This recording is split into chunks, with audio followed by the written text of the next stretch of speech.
భారత communist party CPI జిల్లా general body సమావేశం ఈ నెల 4వ తేదీన జరగనున్నది.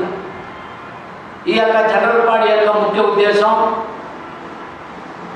కమ్యూనిస్ట్ పార్టీ యొక్క నిర్మాణ పరిస్థితిని, అదేవిధంగా ప్రజా సంఘాలను బలోపేతం చేయడానికి, ఈ జిల్లాలో అభివృద్ధి కోసం, చిత్తూరు జిల్లా సమగ్ర అభివృద్ధి కోసం ఉన్నటువంటి ప్రజా సమస్య, అదేవిధంగా ఇక్కడ ఉన్నటువంటి ఈ జిల్లా విభజన తర్వాత ఈ చిత్తూరు జిల్లా కేంద్రంలో ఎలాంటి అభివృద్ధికి నోచుకోకపోవడం చాలా బాధాకరం.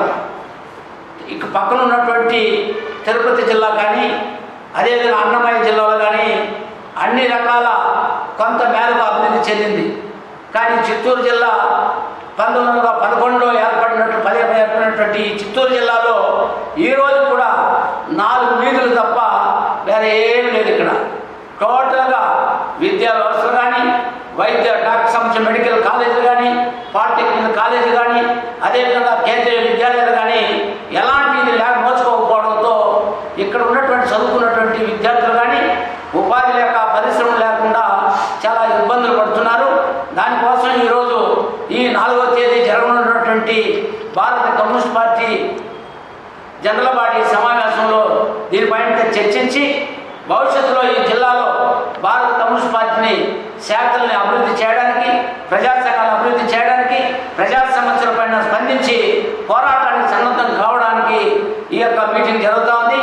ఈ యొక్క మీటింగు కటమించి రోడ్లోని మ్యాంగో మార్కెట్ పక్కన ఉన్నటువంటి కళ్యాణ మండపంలో ఈ యొక్క జనరల్ బాడీ సమావేశం జరుగుతుంది. ఈ యొక్క జనరల్ బాడీ సమావేశానికి 4వ తేదీ జరిగిన సమావేశానికి సిపిఐ రాష్ట్ర కార్యదర్శి వర్గ సభ్యులు కామ్రేడ్ జగదీష్ గారు, అదేవిధంగా కామ్రేడ్ హరినాథ్ రెడ్డి గారు, కామ్రేడ్ ఓబులేష్ గారు, కామ్రేడ్ రామానాయుడు గారు కూడా ఈ యొక్క సమావేశానికి హాజరవుతున్నారు. కాబట్టి జిల్లాలో ఉన్నటువంటి ఈ 7 నియోజకవర్గంలో ఉన్నటువంటి పార్టీ సభ్యులు, సానుభూతి పరులు, ప్రజా సంఘాల నాయకులు